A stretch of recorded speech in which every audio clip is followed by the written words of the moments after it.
So as I always do, I'm gonna spin some conspiracies for you. Yo, what is up, my friends? Welcome back to What the French Toast, your favorite podcast on the internet that leaves you asking yourself the question, what the French toast did I just listen to? I'm Skyler. I'm Megan. And this is going to be another story like last week where there is murder involved of young children, and it's like a whole thing. So trigger warning. Wow, so that means we've had 3 true crime episodes in a row, all involving the death of children. Yep. Because even the one from 2 weeks ago, kind of. So be prepared to come in next week for a completely different, weird, strange story that is going to blow your mind. Because we're not doing another one. Let's mix it up a little bit, at least with no children coming up. We don't know what the other person's going to report on. We keep it a secret. We keep it to ourselves for that exact reason. So that way, whenever we're reacting to it, it's just raw, like genuine reaction. Mm-hmm. But yeah, in this specific case, I don't normally do true crime like that. I normally do like conspiracy, alien, like, government cover up, like who got lost in the forest type of stuff. And then the last 2 episodes I've done now have been true crime, cold case. Well, this one's not a cold case. This one was solved. But are you ready, Megan? I'm as ready as I'll ever be. We're going all the way back 15 years ago to 2010, where Joseph McStay. Have you heard this story? Mm-mm. Okay, so Joseph McStay, he was a pretty hardworking guy. He ran a decorative fountain business where everything seemed to be going well in his life. He had a beautiful wife named Summer, who was a stay-at-home mom raising their 2 little boys, Gianni, who was 4 years old, and Joseph Jr., who was 3 years old. Just a pretty chill family living in a town called Fallbrook, California. Hey, my dad used to live there. Oh, for real? Really? I've been there. Nice. Yeah, that's where they lived. Fallbrook, California. Everything was going well. Beautiful little town. February 4th, 2010. The entire family seemingly would go silent. No phone calls, no texts, absolutely nothing. So after a few days, a guy named Michael, who was Joseph's brother, the father's brother, he'd been trying to reach out for days. Obviously, he has gotten no response. Calls were going unanswered. Emails were not being returned, which is also very unlike Joseph. Joseph was always reliable. He always was a family man, stayed in touch with his family, especially stayed in touch about business, things of that nature, right? So after a few days of this strange silence, Michael, the brother, he's like, you know what? I'm going to go over to the house and I'm going to check on my brother and my brother's family. So he drives over to the house, parks, gets out of his car, goes and knocks on the door. No answer. Seemingly everything is quiet. So he goes around to the back door, knocks on the back door, nothing. No answer, completely quiet. He's peeking in windows. He sees nobody in the house. He's got a key, right? He sticks the key in and he walks in the house. Now, whenever Michael walked around to the back door, he thought it was pretty strange because the family's 2 dogs were outside. Mm-hmm. No food, no water. They were just outside. He walks in the house.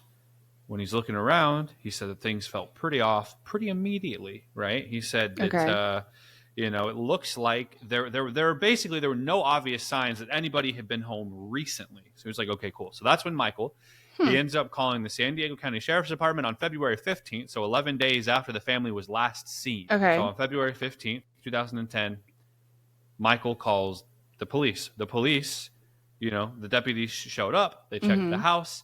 And what the deputies would say is it looked like the family had just stepped out for a second, right? There were bowls of popcorn on the couch.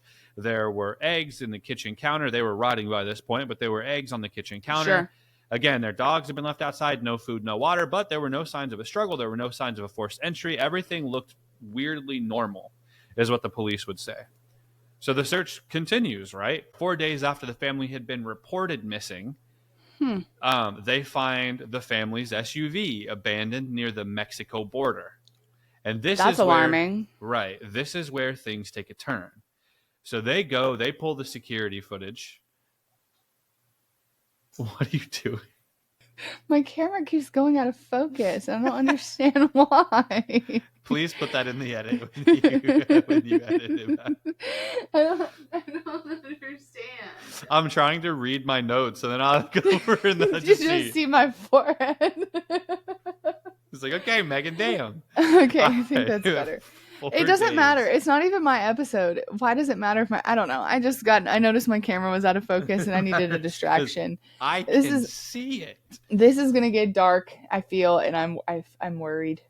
Oh, it's sure. The security goes, they pull the footage, and when they start looking at the footage, it shows a family of 4 walking into Tijuana on foot. The family looked like the McStay's family. So that kind of threw people off, right? For a long time after that, people genuinely thought that the family just packed up all their stuff and went to Mexico. The problem is their passports were still at home and their bank accounts had not been touched. And the house that they were in, they had just purchased. They had just bought that house. So nothing made sense. Like, cool. Yeah, that doesn't make sense. Right. Still, though, after all this, investigators, they weren't convinced that anything bad had happened to the family, right? The footage at the border kind of threw them off for a while, but they were not convinced that anything bad had happened to the family. So the theory going around for the longest time was that the McStays, again, had left on their own, maybe to start a fresh start, maybe to escape something that we didn't know about going on behind the scenes, whatever the case. That theory never set right with the McStays family, right? So the brother, the in-laws never set right with them. You know, they were always like, no, that doesn't seem like them, which is fair, right? Because who takes 2 toddlers into Mexico without passports, without money, leaves their dogs behind, leaves their brand new house behind? None of it makes sense. There's no evidence of foul play. So what do? The case just kind of stalls out. For years, the case kind of stalls out. So nothing. Case is cold. Then in November of 2013, so 3 years later, a dirt biker is out riding in the Mojave Desert, which is literally in the middle of nowhere. He's out riding. He comes across this shallow grave. And in this shallow grave, he finds bones. So the dirt biker calls the police. Law enforcement show up. They start digging around in the area. And before long, they find another grave somewhere close by to the grave that the dirt biker found. All in all, there would be 4 bodies. The medical examiner comes out. Where was this again? Where they found them? The Mojave Desert. Okay. Yeah. The medical examiner would confirm that it is Joseph Summer and their 2 little boys. All of them had been brutally beaten to death. Mind you, the kids were just 3 and 4 years old. Very sad. Next to the bodies, buried in the dirt, was a rusty old sledgehammer, which is what was speculated as the murder weapon. So now that the bodies have been found, investigators finally had confirmation that this family didn't just run away. This was a murder. And it wasn't just any murder. They would go on to say that this murder seemed calculated, seemed brutal, and it was personal. So the question now becomes, who would do something like this to the family and why? A quiet little family minding their own business, didn't bother anyone. Why would they do this to the McStay family? And that's when all eyes turned to some guy close to Joseph, somebody who had been a part of his life, who had been a part of his business, and someone who suddenly started acting really shady right after the family disappeared. And can you guess who that person was, Megan? His brother? No, actually. That set you up to fail. I had not mentioned this name. But that's who I thought it was at first. I thought it was going to be the brother, because in cases like this, it's typically the family is the first person that they look at. So that's who I thought it was going to be. But it wasn't anybody from the family. It was a guy named Charles Merritt, who was Joseph's best friend and his business partner. Why do I feel like I've heard that name before? Right. His name was Charles Merritt. He went by Chase, but yeah, Charles, Chase, whatever you want to call it, Merritt. That Chase sounds Merritt. familiar to me. Yeah. Interesting. But yeah, the key detail here, why the police turned eyes to Charles Merritt instead of the brother, is because Charles was the last known person to see Joseph alive, because he met with him earlier in the day. Before they left, supposedly. Before they left, yeah. Okay. So it's like, okay, interesting. But here's where things start to look really bad for Charles. Right after the McStay family disappeared, Charles began forging checks from Joseph's business account. All in all, the forged checks racked up over $20,000, which obviously is very sketchy. Yeah. And then investigators end up going and pulling Charles' phone records. And guess where his phone pinged the night the family vanished? Right near the Mexico border. Nope. The Mojave Desert. Not near the town, not near the family's home, but right in the exact spot in the desert that the bodies were found 3 years later. So it took them 3 years to find out that his buddy was suspicious. Well, it took them 3 years to find the bones. And they thought they might have been. They just Because they thought it was fishy, the family and the family said, no, that's not like them, but they didn't have reason necessarily to believe that they weren't okay. They just packed it up and left. Yeah, they had no reason to believe it was, there were no bodies. It was suspicious, but it wasn't alarming enough for them to... Okay. Right. So, I mean, it doesn't take a rocket scientist to figure out, like, all those things together, pretty sketchy. So prosecutors, they had argued Charles Merritt has a motive, right? Joseph allegedly was in talks of potentially cutting him out of the business. Maybe money was tight. Whatever the case, right? So Charles does the unthinkable. He kills the whole family, tries to cover it all up.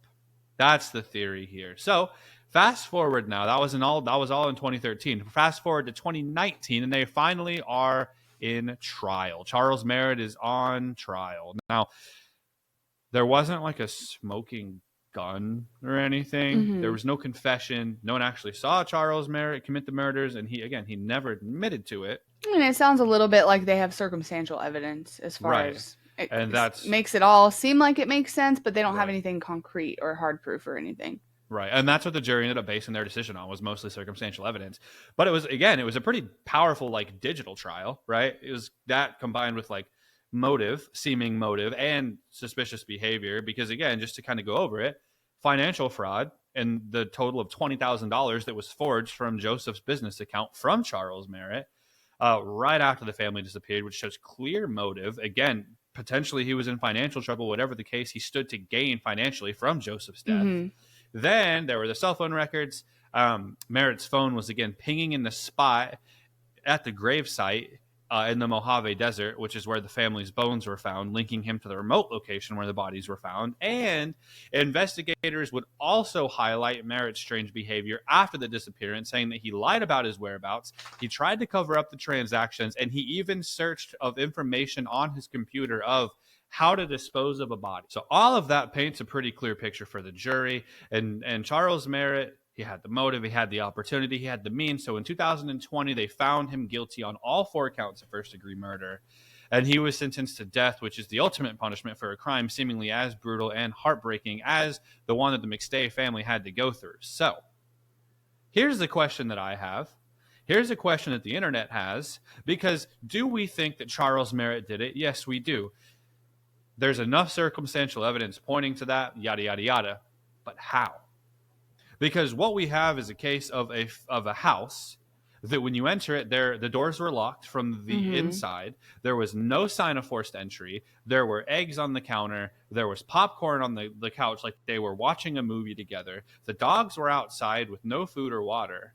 So it literally looks like the family just said, hey, let's run to the store for a quick second and come back. So what in the world happened to the McStay family? And why were they in the Mojave Desert in a gravesite? How did that happen?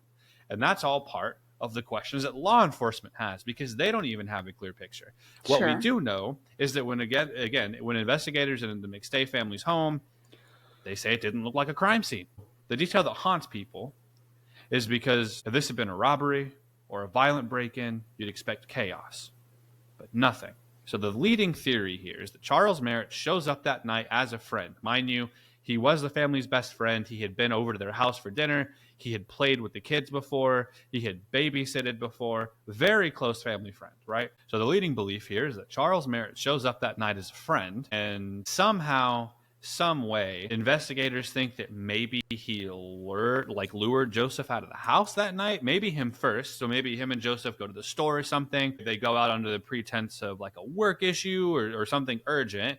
And then one by one, Charles goes back to the house and is like, hey, him and I were changing a tire on the car and he got hit by another car. I need you to come here. And then, whatever the case, it doesn't make sense to me. But that's the thing that the law enforcement came up with. So one by one, they think that Charles led the family out of the house using the trust to his advantage, got him into the car, drove them somewhere under false pretenses, and then ambushed them. Other people believe that the murders could have started in the house and then somehow removed all 4 of them quietly, staging it to look like they had all just suddenly left. They put the dogs out. He put the popcorn on the counter. He put the eggs out, whatever the case. He just staged the house to make it look like they left suddenly. But then here's another weird part is, how did the van get to the Mexico border? How did he get them out of the house? How did he manage to kill all 4 people, including 2 little kids, without leaving any trail, without leaving any blood or anything anywhere? What we do know is, again, they were found in those shallow graves. The family had been beaten to death with a sledgehammer that was buried alongside them. And that hammer, prosecutors say, also matched a set that Charles Merritt had. And there was one missing sledgehammer from that set. And that was the sledgehammer. So it's pretty much confirmed that Charles Merritt committed these murders. And he's been convicted of said murders. And he's been convicted. But how? How did he do it? How was the van at the border? Why were they in the Mojave Desert? Like, that's the crazy part. And there's no answer for that. And likely I assume he hasn't done, he hasn't confessed of any kind or given a statement. He's never confessed at all. Ever. Ever. But then here's another thing that's pretty weird, right? Is there's some people out there that don't think Charles Merritt killed these people. So as I always do, I'm gonna spin some conspiracies for you. Personally, I think that Charles Merritt killed these people. I think there's a pretty clear trail leading to him at this point. But some people think that because the family was last seen near the border and their disappearance happened around Tijuana, some speculate that they might have been caught up in something related to drug trafficking or cartels, whatever the case. This theory is suggested that they were targeted by criminals unrelated to Charles Merritt, and that they got caught up in something they shouldn't have been caught up in. Maybe Joseph's business. Maybe he made a deal to borrow some money, couldn't pay it back, whatever the case is. There's obviously no credible evidence to support this.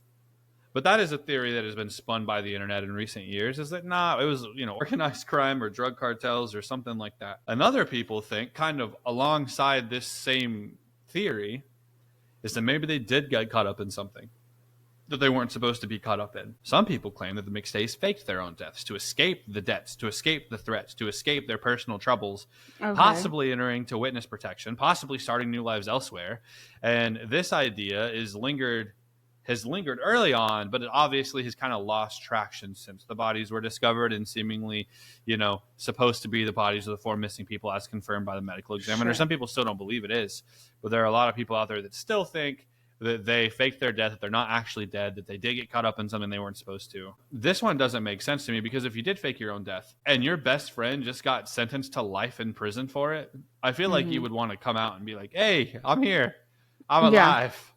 Don't do that to him. I mean, maybe, but if it came down to, if it was something where they were involved or accidentally got involved in something where they did have to fake their own deaths and flee or go into witness protection or something like that, they may not even be aware that the case is even happening, because they're probably somewhere completely different, not local news or anything like that. But also, even if they were aware, him go to prison for potential murder, or potentially, allegedly murdering you, or your entire family actually dying because whatever you were fleeing from, caught up to you. Well, and could you imagine that they do find out, and then, this isn't funny, Charles Merritt is getting the shot, right? He's strapped to a table 10 years from now, and he looks up and he sees Joseph just standing in front of the glass. I'd be so mad. What are you gonna do? What are you gonna say? You're about to die. Could you imagine the twist? The last person he sees before he gets the shot is the person that he's alleged to have killed. That would be crazy. That would be wild. And if that's not a TV show, somebody should make it one. Somebody, for real. Make it 6-7 seasons long. I want royalties. I came up with play a part in this. Yeah, anyway. So another one is there's a cover-up by authorities. A few theories here suggest that law enforcement or government officials somehow were involved in covering up details or potentially protecting someone connected to these cases, or to this case specifically. That's it. They're literally, that's always some sort of, they always throw something in there like that. Yeah. But there's absolutely, again, there's no credible evidence to support this. It also, that's about as far as the theory goes. There's just, law enforcement or government officials somehow were involved, but there's no theories on how they were involved. So I mean, sure, they're involved. Out the window. They're involved in some cases, but they're not involved in all cases as far as covering things up and stuff. So right. Some cases are just potentially plain and simple. Anyway, last one. There were multiple words. There were multiple. Multiple? Thanks, Megan. Multiple perpetrators. I did it. You're welcome. Multiple perpetrators. They said, while obviously Charles was convicted as a sole perpetrator, there were some theories that proposed that others were involved, or that the whole story hasn't been fully revealed, hinting at a larger hidden criminal underbelly, criminal network, whatever you want to call it. So basically, the largest theory here is that somehow the family was involved in drugs, somehow the family was involved in the cartel or human trafficking, somehow they either faked their own deaths to go into witness protection, or they actually died from the cartel or human trafficking. They were part of it somehow. Charles took the blame for it. But I don't know. What do you guys think? I feel like there's a pretty clear trail leading back to Charles Merritt is the killer. I mean, I think when we don't get a very clear, like you said, smoking gun of like, this is 100% proof, and we just have that circumstantial evidence, everybody and their mom always wants to try and make it seem like it's something that it's not. And ultimately, like, it might be, like you said, a pretty, very tragic, but plain and simple case, in a general sense. I mean, isn't that what doctors say? Like, if you hear hoof print or hoof beats, you don't assume zebras, you assume horses, right? Like, yeah. Like, you don't assume it's the most complicated thing just because that sounds interesting. Like, sometimes it is exactly what it sounds like it is. And it sounds like it's a friend or someone who they thought was a friend who did something, or something happened, and he retaliated and did something extremely awful and horribly tragic. Yeah. Doesn't sound like it's that complicated. Sometimes it is complicated. Sometimes there is more to it, but I don't think this one sounds like there is. This specific one doesn't, yeah. Yeah. I agree. Doesn't seem to be all that complicated. But let us know what you think down in the chat below. Did Charles Merritt kill his friends, or was it somehow some crazy mix-up with human trafficking, with the cartel? Who knows? I left out a lot of the gruesome details of the more gruesome details of the murder. Get enough of that. Yeah. Get enough of that in last week. So we do. Guys, we have new merchandise. What the French Toast. This is our new hat that hopefully is in stock by the time you guys are seeing this. But love the hat. Also, we have shirts. This is from our first episode of this season. This is the back. Episode 59. All right, now new logo, and we have these holographic stickers. There's obviously more merch, but we have these holographic stickers, which is cool. Yeah, new logo, new merch, new website, guys. WTFTpodcast.com. Go check it out. Megan did a great job making the website and the merch, but don't tell her that because she'll come up with some stupid fake content again trying to prank me. I'm anticipating your response to the prank war. Oh, but I already told you what it's going to be, and you didn't believe me. I told you. He's coming next week. Wait. Okay. Will you send me his number? No. If you're watching this and you know who you are, actually, there's a lot of people I'm going to contact. Oh. There's only a few that I would actually despise you contacting. The one you're talking about, I don't think I would care. What about most recent? Basically, Skyler has this in his head that a prank would be bringing on a guest host and it being one of my exes. There's a couple exes that yeah.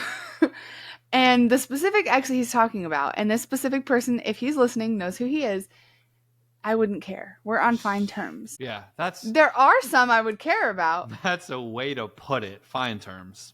But yeah, so I've got ideas. And even Savannah, which we can beep her name out. Even the new person at the shop come up to me the other day, right? I met her for the first time ever, right? She first thing she says to me is like, well, actually, Steven goes, "Hey, this is Skyler," and she goes, "Yeah, I figured. I really like how you put on your jersey."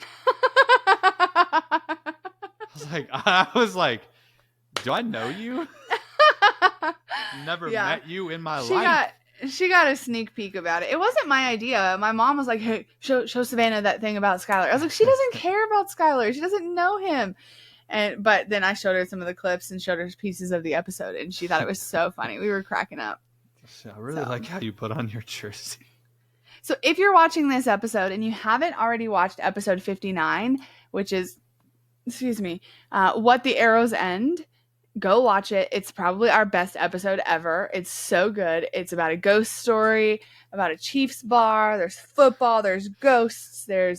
It's great. Sudden death. Which, Sudden okay, death, if you don't know me, I'm a Chiefs fan if you're new to this channel, but like I'm from Kansas City, okay? So like from KC, I'm an actual Chiefs fan, not a bandwagon Chiefs fan, okay? But as you know, the Chiefs lost to the Eagles in the Super Bowl this past year, so still a little upset about it. But Megan's dad, you know, I like on Christmas Day, I'm wearing, like, we took a picture together, you know, like as a family, and I'm wearing like a black jacket with like a black shirt. I like wearing black stuff apparently. And after the Chiefs lost to the Eagles, he photoshopped an eagle symbol onto my chest, and I saw it like a month or two ago. I was like, you know, I was just casually walking up the stairs, and I like saw the picture, and I was like, "Aw, they put a picture of me up in their house, son of a gun, dude." Yeah, Steven. That's been up there since like the beginning of the year.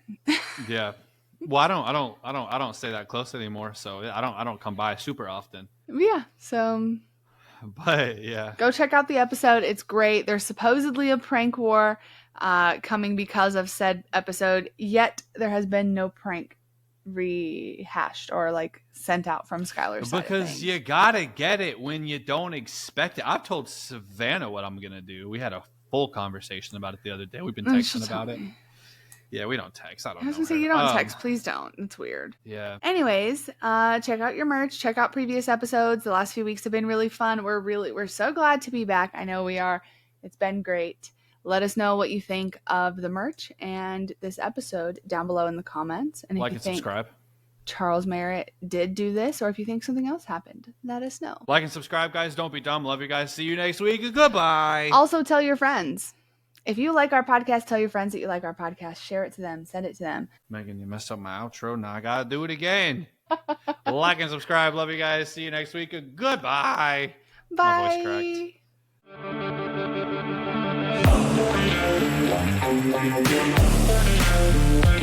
cracked.